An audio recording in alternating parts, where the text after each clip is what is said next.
is taking the lead in this investigation. Police say they were called a little after 11 a.m. this morning to a two-story home in the 2800 block of Acacia Terrace in Buffalo Grove. Officials say they were asked to do a well-being check on a woman. Authorities say there was no answer at the residence, and so they had to make forced entry. And inside the residence, they found 5 people dead. Investigators right now describing this as a domestic-related incident. They say they are not currently searching for any suspect, and there is no threat to the public. Obviously, still a lot of unanswered questions, including what are the ages, the genders of the victims, how they may be connected to each other, how they died, and exactly what led to all of this. Just a few minutes ago, I've had a chance to speak to just a couple of residents in this subdivision. They both tell me they are quite shocked by what has happened here. 5 people dead, found in a home, for this to happen in a very quiet area. We're live in Buffalo Grove. Eric Hong, ABC7. Eyewitness News. A horrific story there tonight developing in Buffalo Grove. Thank you so much, Eric, for that update for us tonight here at 7. At noon tonight at 7, people gathering in honor of a 3-year-old boy killed in a shooting in the West Lawn neighborhood. People walking near the area where Mateo Zastro's mother had stopped her car after he was shot. Police say the boy was shot during a road rage incident several weeks ago. Officers have not announced any arrests. Tense moments just across the street from a Chicago police station as gunfire erupts and a car is filled with bullet holes. It all happened near 111th and Ellis, right in front of the CPD's area south headquarters. Police say a man was sitting in a car when 3 men walked up to that car and opened fire. They then ran off. The man in the car was not hit by the gunfire. There have been no arrests. And 2 people are being questioned in the shooting death of a 15-year-old boy in Chicago last night. It happened in the 700 block of West 60th Street in the Inglewood neighborhood. Investigators say he tried to run, but he was hit in the stomach. And just hours before that, another 16-year-old boy was shot and wounded in a separate incident in the Roseland neighborhood. That was in the 9400 block of South Wentworth. The teen is expected to be okay. Tonight we're seeing body cam video of the moments Will County Sheriff's deputies entered a home resulting in a deadly shooting. A 70-year-old man and his 21-year-old grandson died. Michelle Gallardo examined the video and the lawsuits filed on behalf of the 2 family members. No one answered the door today at what until November the 6th of last year was the Joliet Township home of 71-year-old Eldred Wells and his grandson, 21-year-old Jabbar Mohammed. Both died after being shot by Will County Sheriff's deputies as the officers responded to a domestic dispute call placed that day by a second grandson. Body cam video of the incident was released by the Sheriff's Department yesterday. We have blurred the faces of everyone involved because criminal charges were not filed. Stop right there. The body cam shows Mohammed, who had, according to his family, just been released from a mental health facility holding a knife. One officer unholsters his weapon. A second pulls out a taser. The confrontation escalates and Mohammed lunges towards his grandfather, stabbing him. Officers open fire, shooting multiple times. We are stopping the video just before that happens. 2 separate lawsuits have now been filed against the Will County Sheriff's Department. The officers, as soon as they got into the door, instead of de-escalating the situation, they raised the temperature on the situation. Within 32 seconds of them walking into that room, they were firing their service weapons. An investigation conducted by the Will Grundy Major Crimes Task Force resulted in no charges being filed against the officers involved. Attorneys for the family accuse Will County of trying to cover up what happened. They announced that they had shot Jabbar Mohammed and that Mr. Wells died of wounds from Mr. Mohammed. A statement released by the Will County Sheriff's Department reads in part, deputies fired their service weapons at Jabbar Mohammed in defense of Eldred's life. At the time of the incident, it was unknown by Will County Sheriff's Office personnel if Eldred Wells was struck by gunfire as a result of the deputies firing their service weapons. The investigation concluded that the officers that used deadly force in this encounter were justified in their actions, and there were no policy violations associated with the actions of those officers. As for the lawsuits, a spokesperson for the Will County Sheriff's Office says they can't comment on ongoing litigation. In Joliet, I'm Michelle Gallardo, ABC7 Eyewitness News. Michelle, thank you for that. Now, a reminder, everybody, that Chicago's winter parking ban, it begins overnight. If there are signs posted that say no parking between 3 a.m. and 7 a.m., you will be towed, even if there is no snow. That overnight parking ban runs through April 1st, and every year on this day, November 30th, we talk about it and we show the video, and people wake up in the morning, even if it's no snow. If you know someone who lives in the Yes. city, you should text them if you're watching and just say, remember, Parking ban. 3 a.m. to parking 7. ban. Even if it's no snow, too. Yeah. Some It's people happened to think me it's before. no. It has. I was see? still at U of I, and I came up here to No. visit a friend, and we went out and had a good time. And I woke up in the morning, I had to go back down to Champaign to work at Channel 15, and I couldn't find my car. How did you And I'm figure it like, out? Well, it took a while. Yeah. And then I think, because it's a way trip to before Lower Wacker, right? This is way before cell phones. I mean, this was in like 97. And I figured it out. And then I had no Very money. expensive. I was broke. It was my Yeah. Saturn. And then I was late for work. So just know Man, that it happens, and people wake up in the morning, they're like, and they're what? Yeah, and people are trying to get to work, Right. and their car is not there, Yeah. and it's cold. It's And tough. it's windy, you Yes, know. just like Greg, today. it's just Yeah, Greg is tomorrow. here with us. Hi. Is Some that of my holiday decorations were blown down yesterday. really? Yes. Oh. I You had gotta secure to 'em. lift them up, Same? and then I had to tie them up and, bow tie them and everything. They're secure now? They are now. Okay. Yeah. Not the little wood guy. No, not him. He's very heavy. Okay. The toy soldier that plays Oh, music. you have the drummer guy? Yeah, I have the Oh, he drummer. literally yeah, plays he the drums. music. Oh. Yeah, and he changes light colors. I mean, the kids are mesmerized. It's Yeah, just I'm Cheryl's mesmerized. house. I'm not even looking at Like it. all maybe 30 holiday songs, from Silent Night to Wow. All Ye Faithful. Yeah, Yeah, it's a big deal. everything. It was the gift boxes that are lit up. Oh. The color lit up. Yeah, He's got quite a display. yeah, it's a lot. We have a neighbor that has joy in huge Yes. like wooden Yes. letters Me too. lit up. So I come around the corner when the wind started picking up the other day, and it's the lights on it and it's dark and all the lights are on, and it just says "Oi." Yeah. The J Oi, yeah. had blown over, and I'm like, "Oi My is joy right." fell over too. Yeah, My joy, like, yeah. Mine is red, green, and gold. There's no joy looking behind Yeah. you. Are you I know, kidding me? right? That's wind chill? The colors. You need some red, some green. Holiday, not the pink. Instead, it's like the coldest contour we have, Yeah. or one of them. Yeah, we're down in the single digits at the worst for wind chills. At least they are positive numbers and not negative numbers. Trying to find the silver lining somewhere.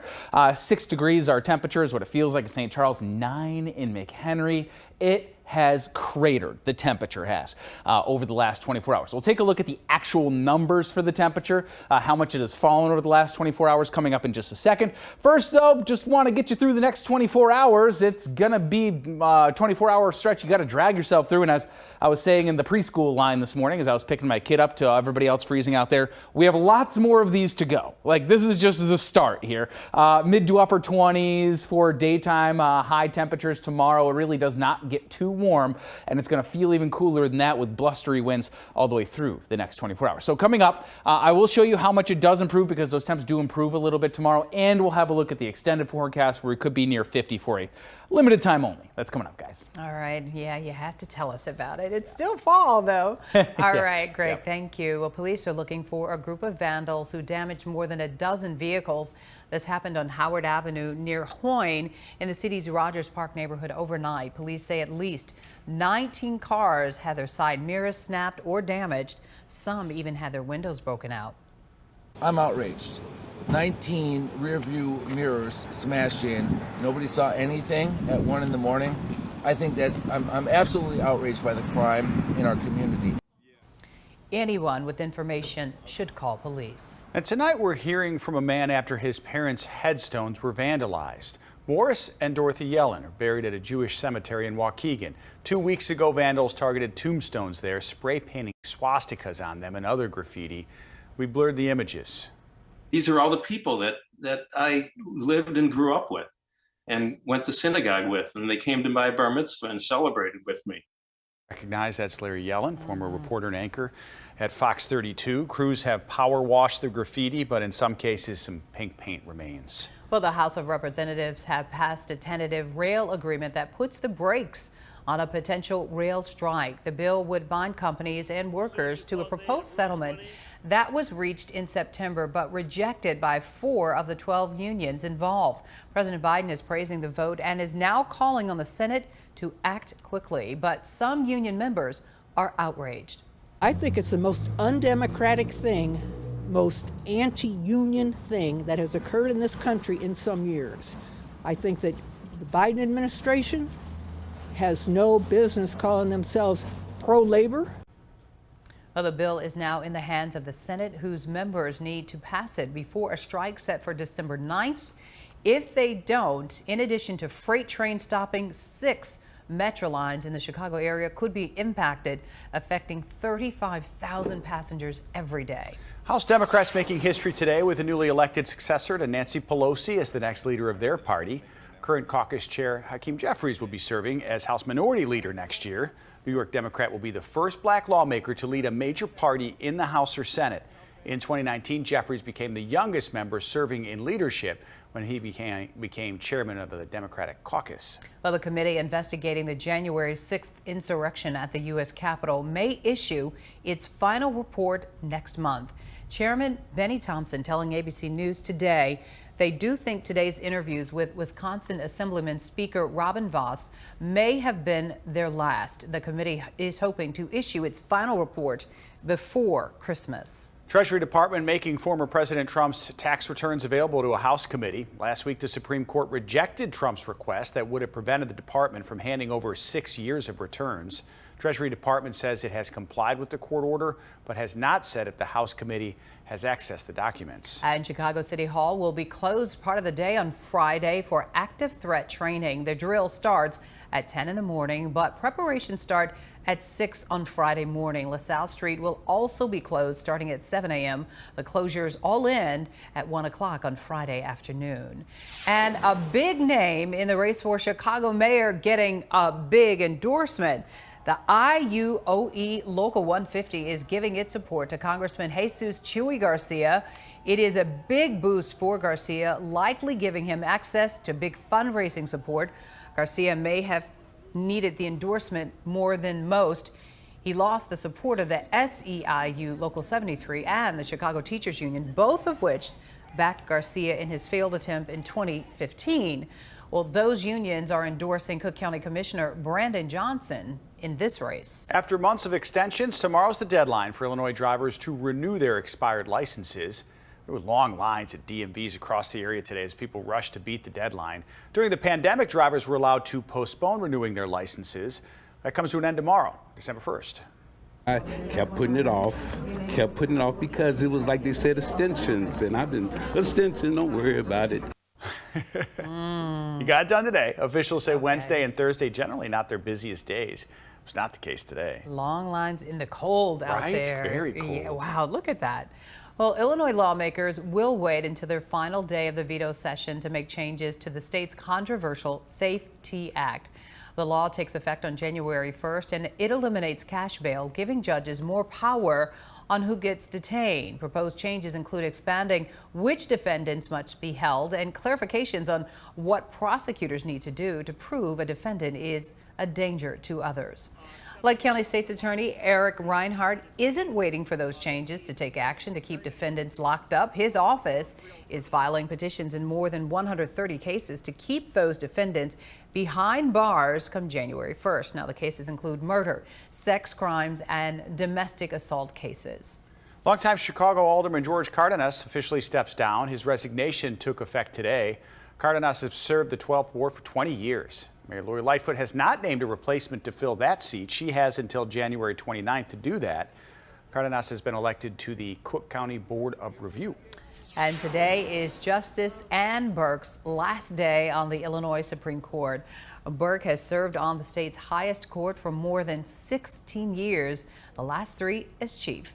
Outside of her life on the bench, Burke led the watchdog panel at the height of the Catholic Church priest scandal, and she organized the first Chicago Special Olympics back in 1968. For someone who's dyslexic and dropped out of college and didn't go back until I was married and had kids, I can't believe the opportunities that I've had. Well, the Illinois Supreme Court has appointed Appellate Court Justice Joy Cunningham to fill Burke's vacant seat on the court. Chicago native who's acted in popular shows is helping the homeless in his hometown. Plus, a new way to celebrate former President Obama's ties to Illinois. But first, the damage after storms ripped across the South overnight.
Daylight today, giving us a better look at the damage caused by storms across the South yesterday. A mother and her 8-year-old son died in Montgomery County, Alabama, when a tree fell onto their home. In Greene County, the storms ripped the roofs off of an apartment building, and the storms destroyed several homes. They moved quickly across the South. We're about to sit down and eat, and wind started hitting. We tried to got to a safe place as fast as possible, and as soon as we got there, it was over. I made it into what I call a safe room, and by the time I got there, it was over. Wow. In Mississippi, the storms washing out a bridge, trucks overturned on the highway, and a fire station sustained some major damage. There were some nasty tornadoes that went through there. So powerful. Yeah, Greg's joining us with weather. That system, it was like a thin line of severe storms, but it did some damage. It's rare that I turn on, as a meteorologist, I turn on the Weather Channel and watch streaming coverage on tornadoes. But I did for probably an hour, hour and a half last night because it was such an impressive line for this time of season. And I mean, you could see as the radar data was coming in, as a meteorologist again, being like, that's another rotation. They're probably going to warn that one. There's one right there. They're probably going to extend that warning. I mean, it was wild watching those things. And you knew from the debris signatures that there were certainly tornadoes on the ground, despite it being nighttime and them having to scramble crews and get to the scenes. 24 degrees our temperature right now. We are definitely, thankfully, not in severe type conditions, severely cold maybe, winds 23 miles per hour. When your wind speed is around your temperature, you know you've got problems, both in terms of high winds and also in terms of cold temperatures. 23 miles per hour at O'Hare, 22 miles per hour at Aurora, 23 miles per hour at the lakefront. Wind gusts are still getting up to around 40 miles per hour. It was carnage on my way in terms of trash cans. I mean, they were everywhere. Trash day in my neighborhood. And as soon as those cans got empty, they flipped over and they were flying down the street. 32 miles per hour right now in Aurora and 33 miles per hour, that latest gust out at Midway. Here are the high gusts from today. Midway got up to almost 50 miles per hour. O'Hare blew at 41 miles per hour, which basically is where it is still. Valparaiso gusting to 44 miles per hour. And for some reason, Aurora not coming in. But I know, because I live out in that direction, it certainly was gusting over 30, 35 miles per hour in that direction here for today. Here's the temperature change over the last 24 hours. Surprise, surprise, it is stark. It's one of the highest ones that you see in these areas. You rarely see more than a 30 to 40 mile per hour, 30 or 40 degree rather change over 24 hours. And that's exactly where the range we're in. 34 degrees over 24 hours in O'Hare. That's more than a degree per hour we have lost. We were sitting at very comfortable 50s around this time yesterday, and it started pouring right around this time too as that front moved through our area. Again, thankfully we didn't have the severe weather along with it. Temperatures here as you take a look across the viewing area with 25 miles per hour worth of wind. You've got 25 degrees in Niles, 24 in Batavia. It's 25 in Burbank, 26 degrees out there in moments. And as we spread out the view, you see that cold air has certainly penetrated pretty far into the U.S. Single digits up in Fargo, 14 in the Twin Cities. Nashville's down in the upper 30s right now, even Little Rock, Arkansas, down in the lower 40s. Then you factor in the wind chill. Feels like 15 in Chicago, feels like 6 out in Green Bay, feels like 2 in Fargo, feels like 13 degrees in Pierce, South Dakota. And those temperatures and wind chills are not going anywhere here, at least through the overnight hours. Here's our futurecast temperature falling down into the teens by early tomorrow morning. Wind chill values that'll likely be in the single digits. Tomorrow afternoon, we're only going to make it up into about the mid 30s. We will have sunshine for tomorrow, but it's still going to be breezy. Not quite as windy as today, but still breezy enough to make that 37, excuse me, as I get a little bit of frog in my throat. Likely feel a little bit cooler than that, probably feeling like it's in the lower 30s. Our wind chill forecast for tomorrow, again, when you factor in the wind to everything, as you head through tonight and into tomorrow afternoon and even tomorrow night, those temperatures, they will steadily, at the very best, be in about the mid-20s to upper 20s by 7 o'clock, and that would be 7 o'clock on Friday morning. We do warm it up on Friday up to 53 degrees during the afternoon. 30, though, a frigid Saturday. Another cold front comes in, and it does another number on our temps, making it feel like that time of year on the calendar as we turn it into December. It's inevitable. I know, right? But we moan and groan every time. Totally, yeah. Right? We're like, no, we're not ready for this. And then by March, we'll be like, oh, 37's not too bad. Because True. The positive thing, December 21st, the days get lighter, right? Yes. It starts to go back. Thank so, goodness. all right, so 3 more weeks. Which is not bad. Not bad. We got something to be hopeful for. Cling to it. Just cling to it while we can. 21 days and 25 days. And we haven't had to use the Important snowblower numbers. yet. Not yet. Right. Yeah. I like your countdown in front of your office, by the way. We have a countdown for Christmas. / your birthday. It's great. I'm serious. Yeah, I decorated boxes. Jamie, our 5 o'clock producer, she gave that to me for my birthday last year. She said I was the only person who'd ever use it. You used it. I can't wait because I can walk in every day and be like, there we go. Yep. Just a little reminder. Thank you. Yeah. Okay. Actor Andre Bellos is helping out the homeless and making Chicago proud. The Chicago native has appeared in Shameless, Empire, Chicago Med. Today volunteered with Connections for the Homeless, a social services organization based in Evanston. The group, you see, prepped and cooked food in the kitchen of Lake Street Church before feeding dozens of people at an area shelter. Well done. It looks good. Yeah, greens. Yes. Well job. He did a great job. He's very talented, too. Remember, you can help support people in need. It is really easy. Take a look at your screen. Donate to our Feed the Love drive supporting local food banks. You can text ABC7 FEED to 50155. Just head to our website, too. Maybe you're watching us there. ABC7chicago.com/feedthelove. Yeah, it's Way to Go Wednesday. Way to Go Wednesday. It's real easy. We want to make everything easy for you to donate and help share out. and feed the love and share the love, too. Definitely. Former President Barack Obama's legacy is being honored right here in Illinois. There is a new historical marker at the old state capitol in Springfield. That is where President Obama announced his presidential run in 2007. That marker was dedicated today. An executive with the Obama Foundation says he is hoping that people will visit both the marker and the future site of the Obama Presidential Center on the city's south side. This place stands not just for democracy, but it stands for the fact that democracy can work. Our democracy can work, and people can come together and make progress. Now, after winning the nomination, Obama returned to the old state capitol to announce that he had been selecting Joe Biden to be his running mate. Do you remember when he announced, Rob? It was so cold. It was freezing, like minus wind chills. And if I remember correctly, it was not winter yet. It was just a really cold fall day, right? It was February. It was February, right, okay. February, and it was super duper. I mean, there was the trees looked brown. Right. It was just frozen. frozen. Cold. And they stood out there with their 2 daughters, him and Michelle. So little. Yeah, so little. And what history from that spot, because of his 2 terms, obviously, but now current President Biden, I mean, a lot happened on that day right there. Right there. And, you know, it's the site for a lot of schools to take field trips, you know, to Springfield to learn the Constitution and the history of the state of Illinois. So now they have something new to visit. State of Illinois, Abraham Lincoln. I mean, just a lot of things down there. It's a great state. Yeah. Yeah. A fast food favorite is now selling merchandise for top fans. Wait, which one is it?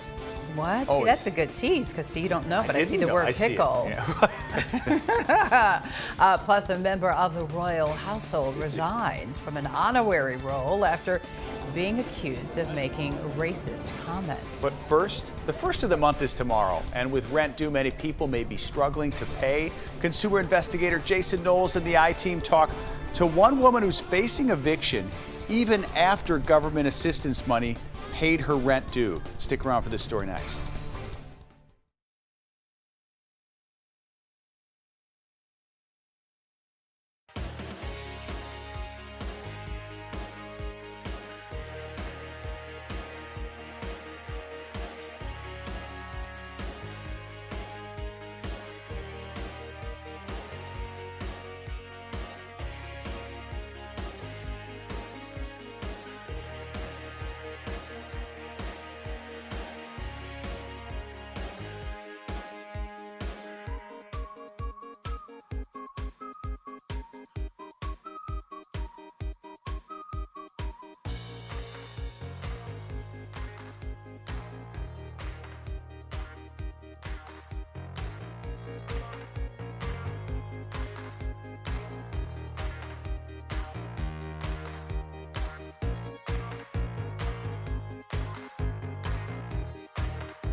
Tomorrow's the first of the month, and for many that means rent is due. And some people struggle to pay their rent. Our I-team is talking to one woman who paid her rent with the help of government assistance money, but her landlord started to evict her shortly after getting that funding. Consumer investigator Jason Knowles finding out what your rights are if this happens to you. She's an assistant teacher with 5 kids. She says she's struggling to keep a roof over her children's heads. However, she faced eviction even after she says she paid her rent in full. I shouldn't have to worry about having to find another place to live and being evicted. Jeanette Vidi's landlord received $6,650 in federal money distributed by Chicago's Department of Family and Support Services. The money paid her rent from December of 2021 through June of 2022. Vidi also showed us receipts that she says shows she paid rent for her Austin neighborhood apartment in July and August. However, Vidi received this final notice of eviction dated August 22nd from her landlord, Eugene Vdovichenko. This program is supposed to help people not become homeless. For him to take advantage of that situation and that money is wrong of him. Vidi now has an attorney through Legal Aid Chicago. The attorney filed this motion to fight the eviction order. It claims as part of the landlord's participation in a rental assistance program, he agreed to cease all eviction proceedings, adding that recent rental assistance money covered her rent. The motion also disputes a past judgment against Vidi, saying she owed rent and court costs. How hard is this for you? I can't sleep sometimes. We didn't hear back from the landlord, so I called the landlord's attorney. He says Vidi now owes about $2,700 in rent money, but that was owed in the last 2.5 months since Vidi stopped paying rent after the eviction notice. Vidi says her attorney advised her not to pay yet, at least until the matter is resolved. John Bartlett is from the Metropolitan Tenants Organization. He says his advocacy group has received complaints similar to Vidi's. If the landlord's getting the money, the landlord is not supposed to be evicting you. The city agency that distributed Federal Department of Housing money to Vidi's landlord told the I-team that landlords agreed to immediately cease all eviction proceedings for the months in which they participate in the program. If your landlord has received pandemic assistance money from the U.S. Treasury Department, the rules are similar. You always want to document everything that's going on. If you get a note from the agency that you received the money, you document that you got it. I have been homeless in the past, and I don't want to be there with my kids. My kids should not have to be homeless. Vidi's attorney recently helped her reach a settlement with her landlord. It ends all eviction proceedings and waived any current rent due. Vidi agreed to vacate the unit by December 16th. If you are in a similar situation, you can reach out to Chicago Legal Aid. That's on our website, along with more information on obtaining rental assistance. Jason Knowles, ABC7 Eyewitness News. Amazon says this Thanksgiving weekend shopping period was its biggest ever. Customers around the world bought hundreds of millions of items between Thanksgiving and Cyber Monday. The best-selling categories: home, fashion, toys, beauty, and Amazon devices. I spent some money. Yeah, you did. A little bit. Did you get everything you wanted? I think Was so. it for you or for other people? Other people. Okay, good. Yeah. You're a great guy. Thank you. You're a great guy. Something Yeah. All right. Well, for the first time, Chick-fil-A has an online store. Okay. Okay. It includes merchandise from clothing to accessories. Accessories? Okay. There's Yes. even a Chick-fil-A sauce-themed blanket. The chicken chain is expecting to sell out quickly, but it's already working on new products for next year. I see the pickle, the original. I'm trying to, where's the blanket? French fry, sweatshirt. Yeah, I mean, now what's the attraction here? I'm trying to. Well, they made it on this show. Did you buy this for anybody? Did you buy this for people who love Chick-fil-A? I don't think so. I don't know. No, I don't know. I mean, maybe maybe it'd be a gag gift for somebody. Or you had a great experience at Chick-fil-A, or you met your wife there, or there's some bonding. Something. But people also just like that stuff. Yeah. I just don't think their fries are all that. I'm sorry. Oh no, the waffle Hot fries. take. I just had Hot some take. 25 minutes ago. And? Okay, 45 minutes ago. I just had them. Compare that. I eat them first and then the other chicken. You have a love for McDonald's. That's been Right. clear on this show. You cannot tell me those are better than McDonald's fries. It's a different style of for eating sure, right. because you've got a fry, and then you've got a waffle fry. Right. So and you fold it and dip it. In what? In, Ketchup or? In whatever. Right. They've got like 16 sauces or something. The Chick-fil-A sauce is generally. I'm so hungry. Yeah. I didn't eat yet. I've got some. I've got some in my. Well, I could give you, but okay.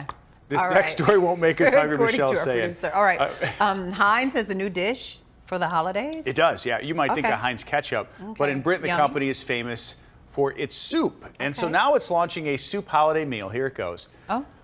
Flavors of turkey, pigs in a blanket, Brussels sprouts, stuffing, potatoes, cranberry sauce, and gravy. That's a soup or different soups? It's all in one. Oh, all in one. Yeah, only okay, 500 what are those cans. again?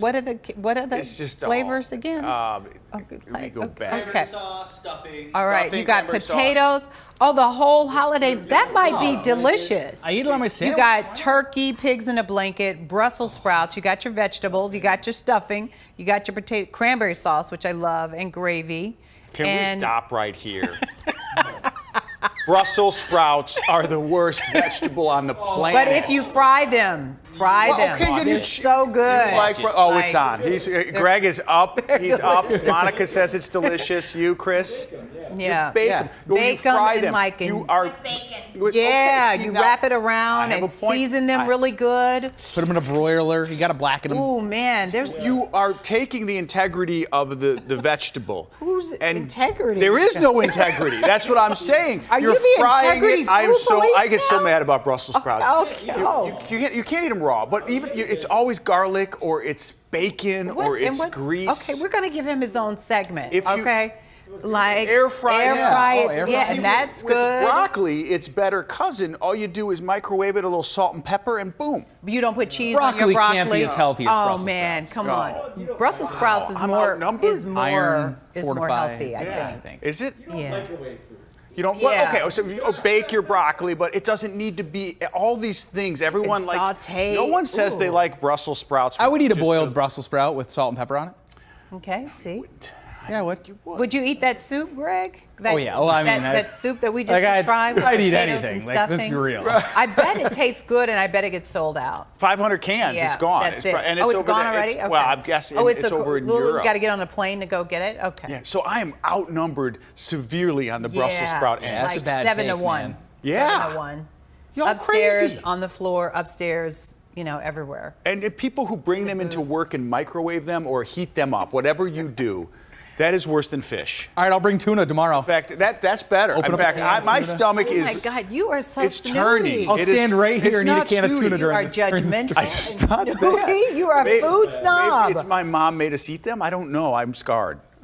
You're having a traumatic my stomach is upset right now. Yeah. Oh, we're going to get him some help in the break. I need water. Settle it. I'm really upset. Let's just talk about something that doesn't bother you, or maybe it does. I want to eat Brussels sprouts with y'all and watch your faces. You can dip it. I mean, there's so many delicious ways you can enjoy it. Thank you. Ate See? some. Yeah, and look how healthy he looks. He's a healthy guy. I'll give him that. It's not the Brussels sprouts. All right, I'm sorry. Thank you for hearing Miss Adriana, call us. Okay. You're smacking me down. All right. We're doing the teas. Yeah, okay. go ahead. I can't believe it. All of you like Brussels go sprouts. ahead. Not one of you. Go ahead. The royals arrive in the United States. It is a huge event for the Prince and Princess of Wales already. And we've got some key moments still to come. Archie doesn't eat Brussels sprouts. Yes, I guarantee he does. it. Yeah. Because well, he's mom not a makes prince. him. He's not their child. Oh. Yeah. See, because Harry's cool.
Christine McVie, the longtime co-lead vocalist, keyboardist, and songwriter for Fleetwood Mac, passed away. In a statement, her family says she died today at a hospital and was in the company of her family. Fleetwood Mac calling her, quote, the best musician anyone could have in their band, best friend anyone could have in their life. She was 79 years old. I heard you playing some Fleetwood Mac in your office. I listened to a song today, too. I mean, what an incredible, phenomenally talented, and the legacy.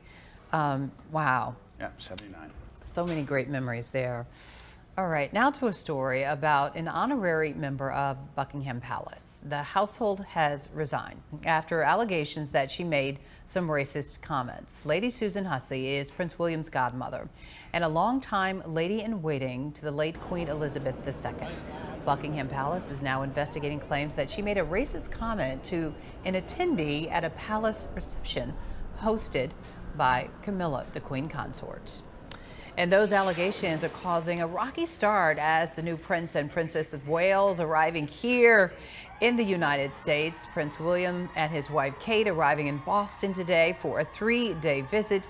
There was a formal welcome at City Hall. It is the official kickoff of celebrations for the Earthshot Prize, which aims to find solutions to climate change and environmental prizes, and explained why Boston is the perfect place to hand out the awards later on this week. 60 years ago, President John F. Kennedy's moonshot speech laid down a challenge to American innovation and ingenuity. We choose to go to the moon, he said, not because it is easy, but because it is hard. It was that moonshot speech that inspired me to launch the Earthshot Prize. Well, President Biden is planning to meet with the royals while they are here in the United States, but final arrangements are still being made. And still ahead tonight, we're wrapping up National Diabetes Awareness Month by introducing you to a family impacted every day and the people working to find a cure. But first, we want to quickly check in with Greg. Hello, Greg. Hello, everybody. How's it going? Good. Good. Taking a look at your weather forecast straight ahead. We're going to talk about wind chills that are in the single digits, but improving for tomorrow, and some 50s before we wrap up the 7-day forecast on another cold note, all after the break.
Today, we're wrapping up Diabetes Awareness Month. JDRF is the leading organization for type 1 diabetes research and has a big gala coming up. So joining us tonight on this Way to Go Wednesday, Michael Mayberry, the Associate Executive Director for JDRF Illinois, and Nicole Pearl Kaplan, a Find a Cure family. Her son, Rex, has diabetes. Welcome to the show here on this Way to Go Wednesday, everybody.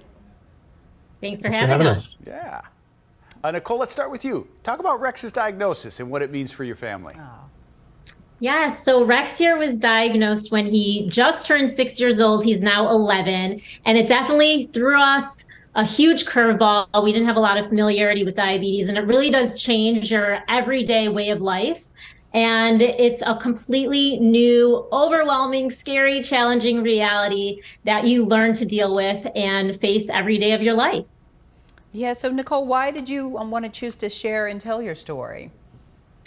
Well, we had such a challenging experience with the initial diagnosis. We've really been through a lot of ups and downs, and we're finally at the point where we're kind of seeing the light, where our day-to-day dealings are getting a little bit more manageable. And we want to just share the day in a life, make people aware, and just realize that, Rex looks really healthy on the outside, but the things that he experiences and has to deal with on a day-to-day, from going to school to, not sleeping through the night, it's just something that is a harsh reality that, diabetes can happen to anybody. It doesn't discriminate. So we really want to create awareness. Yeah, the reality too is, Rex, man, you're not alone. Yeah. A lot of kids and adults also have diabetes. My family has it. My grandma had it. My mom has it.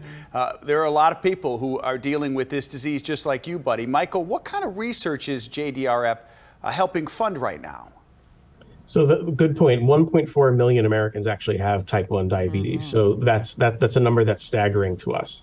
The research we're funding today is aimed at improving lives for people like Rex and me. I also have type 1. Aimed at creating therapies to prevent the disease from happening in the future, and groundbreaking scientific breakthroughs ultimately to cure the disease. And it's an important time for progress. We're actually making progress at a much faster pace in the last 10 years than we ever have before. So it's a really important time.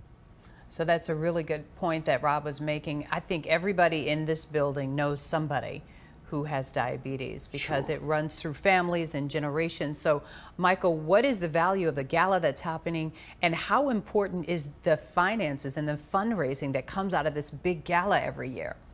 It's a very good point. It's very, very important. So the Illinois Gala that we host every year is the largest fundraising event of its kind in the country. More than 1,500 members of the community come together every year to support the research that I talked about earlier. So this year on the 10th, we will once again be at McCormick Place. We'll have an amazing silent auction. We'll have a cocktail reception, a gourmet dinner, and then inspirational stories from folks in the community. Some of our most loved families, like the Kaplans. They're the Fund to Cure family this year. They'll be on stage sharing their story. Nicole, what advice would you have for parents who have children maybe younger than Rex, or who are just finding out that a family member has diabetes? What would you say to some of those people?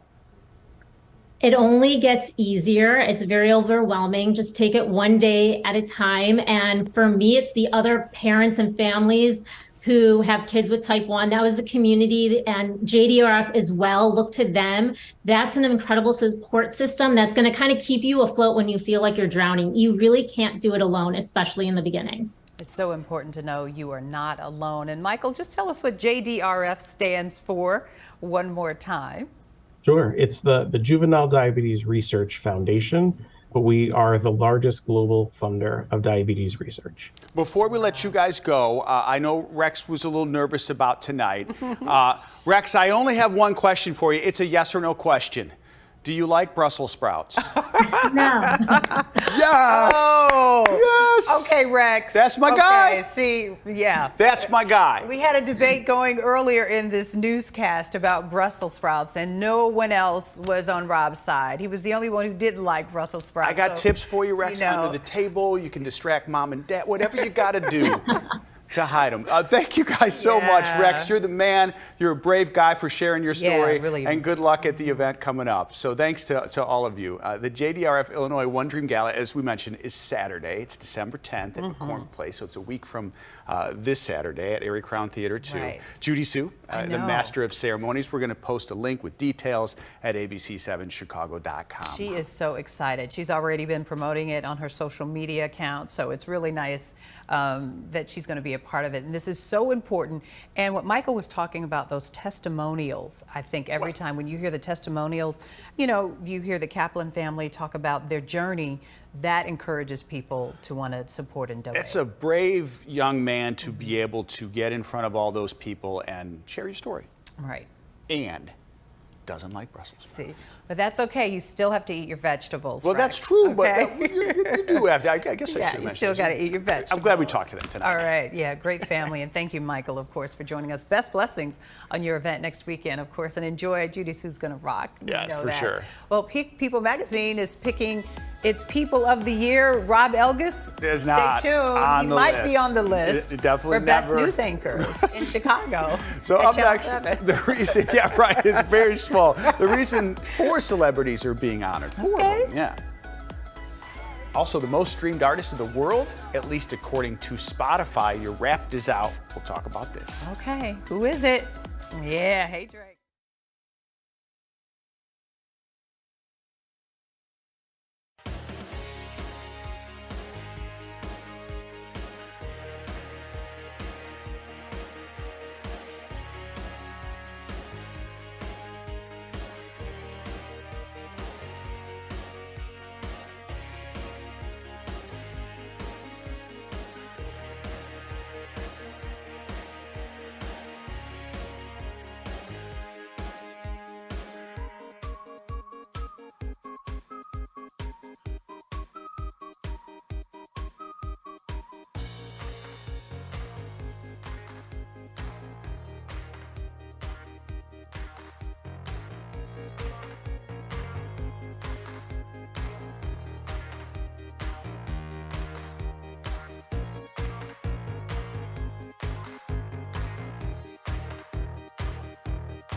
Drum roll, please.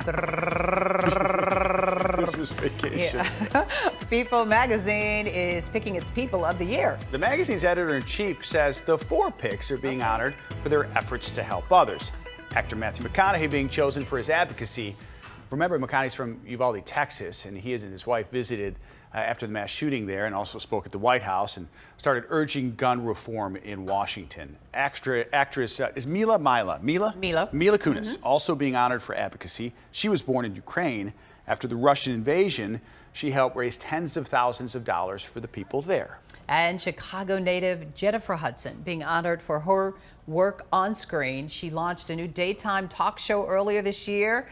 People say that she is working to create an inclusive show where everyone feels welcome. And Abbott Elementary's Quinta Brunson was chosen for creating her hit ABC show that has brought generations together. I love all of the honorees. My niece and nephew were on the Jennifer Hudson show earlier this year. Nice, yes. They were guests. And of course, Jennifer Hudson is Chicago native, born and raised on the south side of Chicago. Quinta, of course, we've got that hit show on ABC. And do you remember when Matthew McConaughey was in the press room at the White House and he took a gym shoe of one of the deceased who had been killed in Uvalde, Texas? Very powerful moment. And he was pleading and talking about gun control and gun safety. So it was a powerful speech. 4 of them very deserving. Yeah, for sure.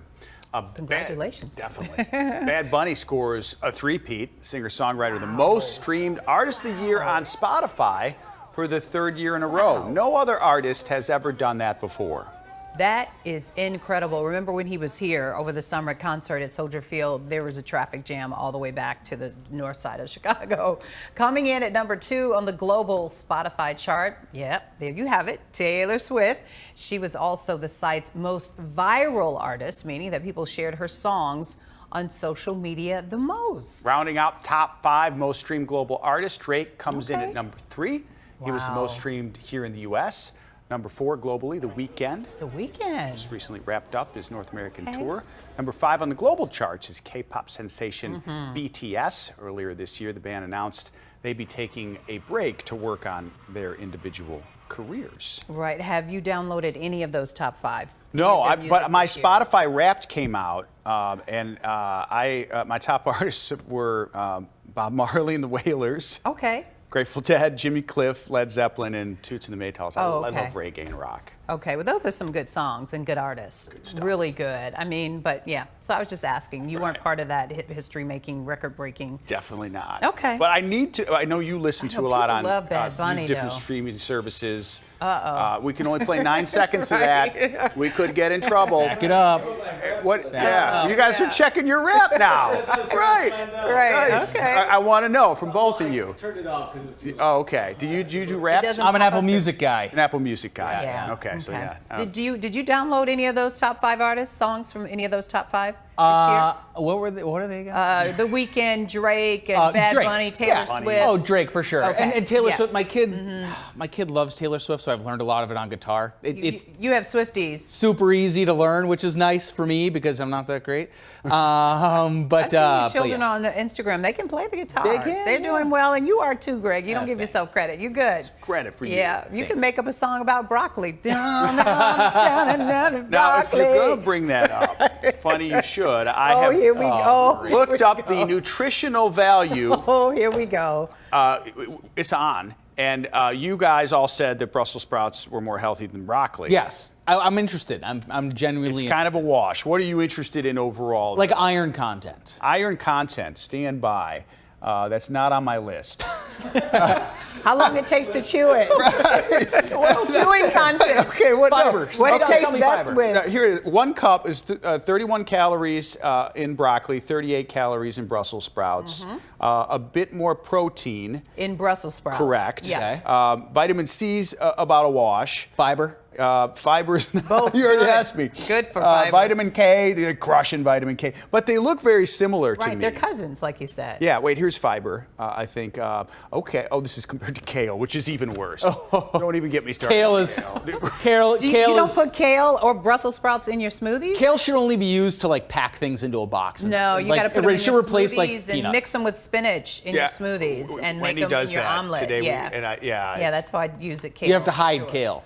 Yeah, you can put them in. You know, crush it up and put it in brownies, and it tastes delicious. Brownies? Yeah, it That's tastes not what I'm putting in brownies. You don't Cheryl. even taste it. You don't even taste the kale when you know you puree it Please. and then you mix it in the mix. No. I bet try it, you won't even taste it. Do it. And No, I know. I won't. Wendy, You can't do make it. me. Do it and don't let him know. Found All fiber, so 3.8 grams of fiber in Brussels sprouts and 2.6 grams in broccoli. I knew it. Just So- empirically, I knew it. And what's your point? Because we missed the story My point about is your Rex cousin doesn't Kim. like Brussels sprouts. That's my guy. Sounds like there's a All lot of right, and chefs I'm in the clinging to Brussels my category. buddy. We missed a story for the rest of my life. Kardashian correspondent Oh, we because did. you had that. So maybe we'll talk about your Kardashians Yes, because tomorrow. we're out of time to Right. talk about their divorce. Shucks.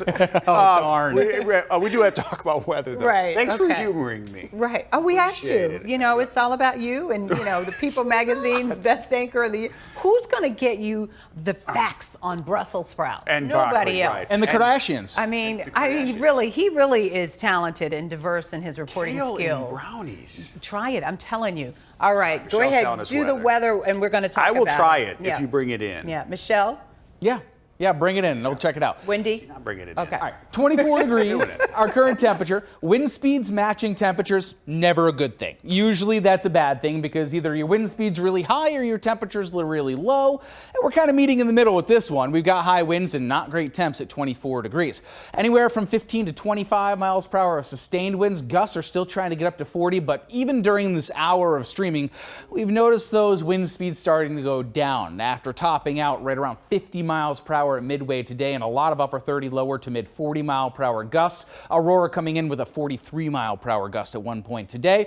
And the winds have, of course, helped to crater temperatures. They are down some 30 plus degrees over the last 24 hours. So where do we go temperature wise? Well, hopefully the only way to go is up. We're 23, 24, 25 degrees. I mean, there are not any 30s on the board, nor are there any 30s close to us. Indy's at 29, closest one Lexington at 30 degrees and 32 out in St. Louis. You do have to go a ways. Wind chill values, well, those are down in the teens to single digits. And temperatures here through the overnight hours, those are going to fall into about the upper teens to lower 20s, jumping back tomorrow afternoon. afternoon to about mid to upper 30s. So we are improving. We get to 37. Our winds also go down, but that 37 is still going to feel very chilly. Check out those wind chills through today, only in the mid 20s at the very warmest. I'm sorry, through tomorrow, only in the mid 20s at the very warmest, cooling down to lower 20s and then going back up to around 30 degrees for early on our Friday. And Friday is the warmest day. In the extended forecast, as we hit 53 degrees, it'll be a windy day. We'll see some showers out there, and then our temperatures crater again for the weekend. I have only 30 on Saturday. We'll be right back.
Thanks for joining us on Yeah, this that's that. Way to Go Wednesday. We had a great show, It was a fun good show. show today. For Greg Dutra, I'm Cheryl Burton. I'm Rob Belgus. We'll see you back at 10 over on ABC7. Eat all your vegetables. Yep, all your vegetables. No matter See, what they are. and we'll have some more recipes for you. Stay warm, cuddle up. See you back here tomorrow. Good night.